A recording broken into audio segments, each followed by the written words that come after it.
We want him found happy and alive. We want him back in our arms, holding us. That's what we want. We're just hoping that he's in somebody's house and they're feeding him, and we're hoping that, maybe they wanted a baby or couldn't have a baby. Maybe they thought they were his savior. It's not. That's their best hopes at this point. 2022年10月5日，美国佐治亚州萨凡纳市查塔姆县的一通紧急911电话打破了清晨的宁静。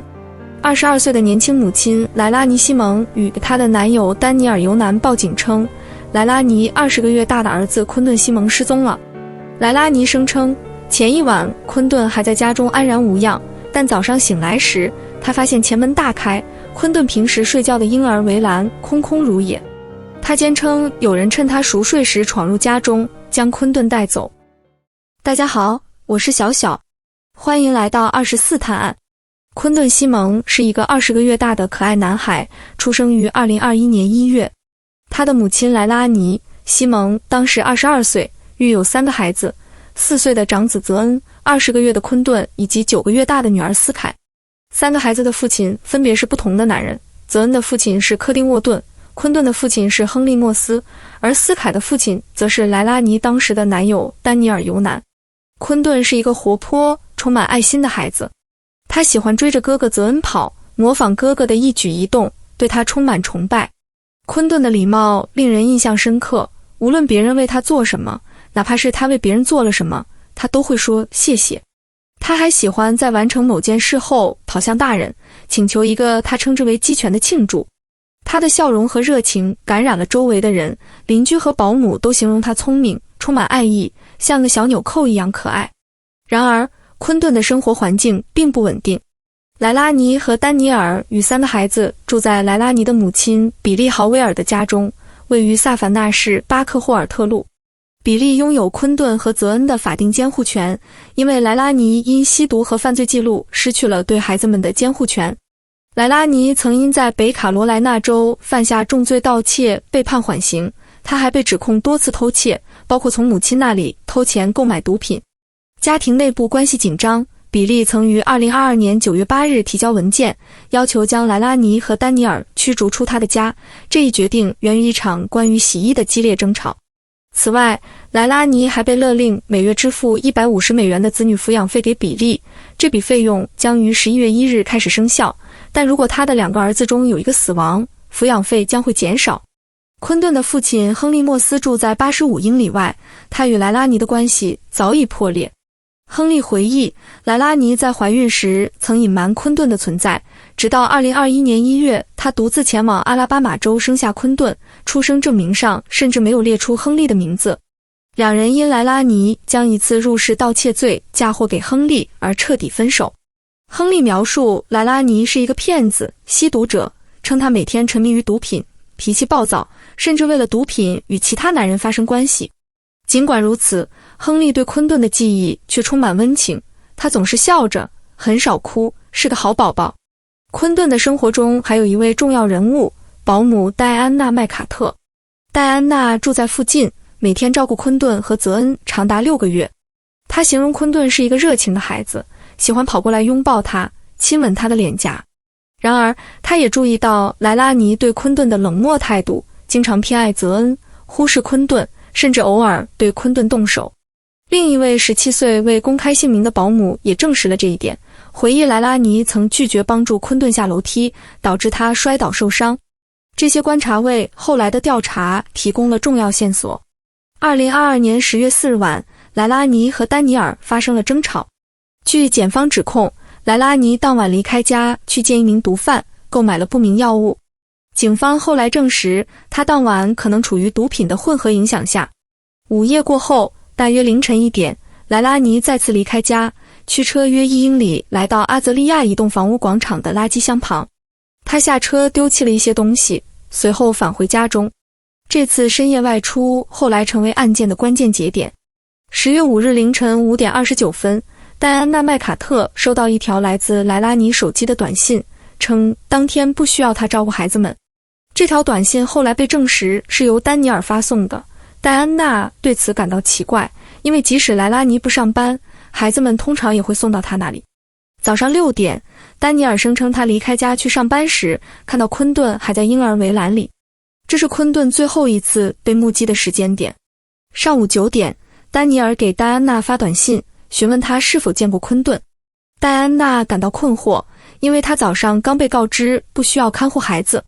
她立即提出去莱拉尼家帮忙寻找，建议检查橱柜、洗衣机后面等地方，但莱拉尼和丹尼尔拒绝了她的帮助。9点42分，丹尼尔拨打了911，报告昆顿失踪。在911录音中，莱拉尼情绪激动，称他早上醒来发现前门大开，昆顿不见了。他坚称昆顿无法自己开门，怀疑有人闯入家中带走了他。他描述昆顿最后穿着浅蓝色芝麻街短袖和黑色运动裤，肤色较浅，棕色头发，眼睛是棕绿色。他还提到2周前曾看到一辆可疑车辆停在房子前面，暗示可能是昆顿的生父亨利·莫斯带走了孩子。查塔姆县警察局迅速展开调查，联合 FBI 和 K9 单位对莱拉尼家及周边地区进行了地毯式搜索。警方首先检查了房子内部，寻找昆顿或任何线索，但一无所获。他们随后扩大搜索范围，封锁了巴克霍尔特路及附近道路，挨家挨户询问邻居，甚至排空了莱拉尼家后院的游泳池，搜索了附近的池塘。社区居民也自发加入搜寻，描述昆顿的特征：浅蓝色芝麻街短袖、黑色运动裤、浅棕色头发和眼睛被迅速发布到公众。莱拉尼和丹尼尔接受了初步询问，但他们的说法存在矛盾。莱拉尼称他自前一晚睡觉后就没见过昆顿，而丹尼尔坚称早上6点离开时看到昆顿在围栏里。警方注意到莱拉尼并未第一时间报警，而是先联系了丹尼尔，这在如此紧急的情况下显得不寻常。10月11日，警方在社交媒体上宣布，他们发现了关键证据，相信能推动案件进展，但未透露具体细节。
称是去见朋友买口腔止痛药，但朋友否认了这一说法。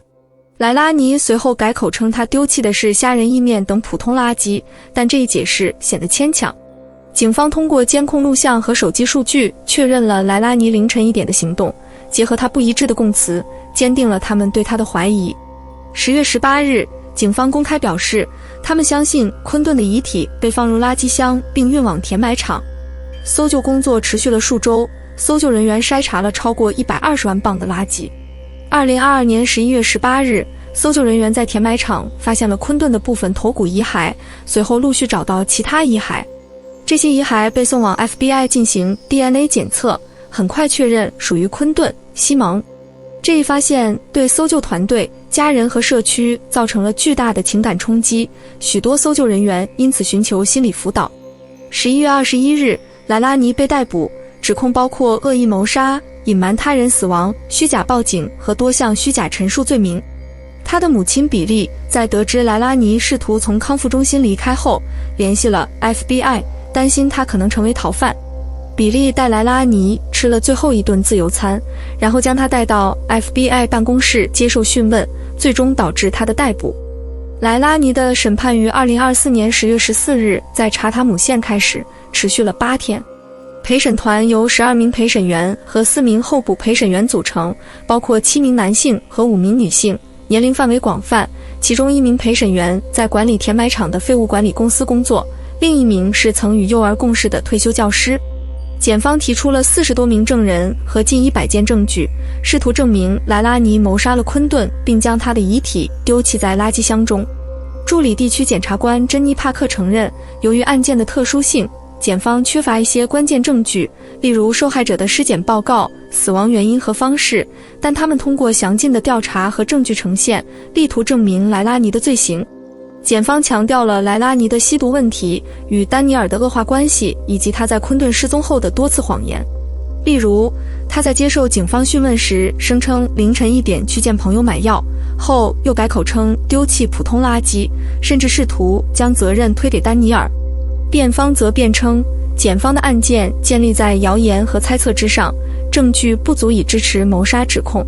他们在审判接近尾声时请求法官裁定证据不足，寻求直接宣判无罪，但被法官塔米斯·托克斯驳回。证人证词中，保姆戴安娜和另1名未成年保姆的陈述尤为关键。他们描述了莱拉尼对昆顿的冷漠和虐待行为，例如偏爱泽恩，忽视昆顿，甚至导致昆顿受伤。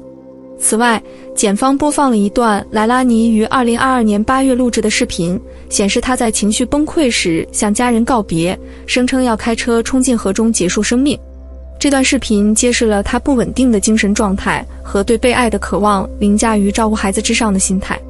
10月25日，陪审团裁定莱拉尼在所有19项指控中罪名成立，包括恶意谋杀、2项重罪谋杀、隐瞒他人死亡、虚假报警和14项虚假陈述罪。11月21日，法官塔米斯·托克斯判处莱拉尼终身监禁，附带假释可能性，外加10年徒刑。这意味着他至少需服刑40年后才有资格申请假释。在量刑听证会上，检方要求判处终身监禁，不得假释，外加65年徒刑和1.7万美元罚款，强调莱拉尼在调查期间的冷漠行为，例如在警方宣布搜寻填埋场当晚外出饮酒，以及在狱中与1名被定罪的儿童性侵者通信。首席侦探玛丽安·莱蒙斯作证称，莱拉尼从未对自己的罪行表示悔意。辩方则请莱拉尼的家人出庭作证，试图展现他的另一面。他的姑姑杰基·马登和继父托马斯·豪威尔回忆他童年时是一个聪明、充满爱心的女孩，但承认他的母亲比利因毒瘾忽略了他的情感需求。比利含泪作证，称自己作为母亲的失败对莱拉尼的生活产生了深远影响。他们请求法官判处附带假释可能的终身监禁，称莱拉尼仍有改过自新的可能。庭上还决定了昆顿遗骸的处置问题。莱拉尼表示希望释放遗骸以便安葬，尽管这可能影响未来因新技术发展而进行的进一步检测。莱拉尼的律师马丁·希利亚德表示，他对判决感到失望，并计划在30天内提起上诉。昆顿西蒙案是一起令人心碎的悲剧，揭示了毒品、家庭破裂和心理健康问题如何酿成不可挽回的后果。昆顿，一个无辜的20个月大男孩，本应得到母亲的爱与保护，却成为了他情绪失控和毒瘾的牺牲品。莱拉尼的冷漠与谎言，从试图嫁祸他人到在搜寻期间饮酒作乐，不仅加深了社区的愤怒，也凸显了他对儿子的漠视。调查过程展示了查塔姆县警察局和 FBI 的卓越工作。他们在缺乏直接证据的情况下，通过监控录像、手机数据和证人证词，逐步拼凑出真相。填埋场搜寻的艰辛，筛选120万磅垃圾，寻找幼儿遗骸，体现了执法人员的决心与专业精神。然而，这也暴露出系统的漏洞。尽管莱拉尼的吸毒和虐待行为早有迹象，儿童保护服务未能及时介入，未能挽救昆顿的生命。莱拉尼的家庭环境无疑是悲剧的催化剂。比利的毒瘾和疏忽塑造了莱拉尼不稳定的性格，而家庭内部的紧张关系、驱逐通知、抚养费压力，进一步加剧了他的精神崩溃。尽管比利在庭上为女儿求情，承认自己的失败，但他将昆顿暂时交由莱拉尼照顾的决定，直接导致了悲剧的发生。这让人不禁反思，家庭支持和早期干预能否改变这一结局？审判结果，终身监禁附带假释可能引发了争议。检方和社区希望更严厉的判决，以彰显对昆顿的正义，而辩方则认为莱拉尼的背景和心理状态应被考虑。无论如何，判决无法弥补昆顿的失去，也无法抚平搜救人员和社区的创伤。昆顿·西蒙短暂的生命充满了爱与光明，他的笑容成为了社区的珍贵记忆。他的故事提醒我们，保护儿童需要全社会的共同努力，无论是通过更有效的社会服务、心理健康支持，还是对家庭暴力和毒瘾的早期干预。愿昆顿安息，他的悲剧成为警示，促使我们为其他孩子创造更安全的未来。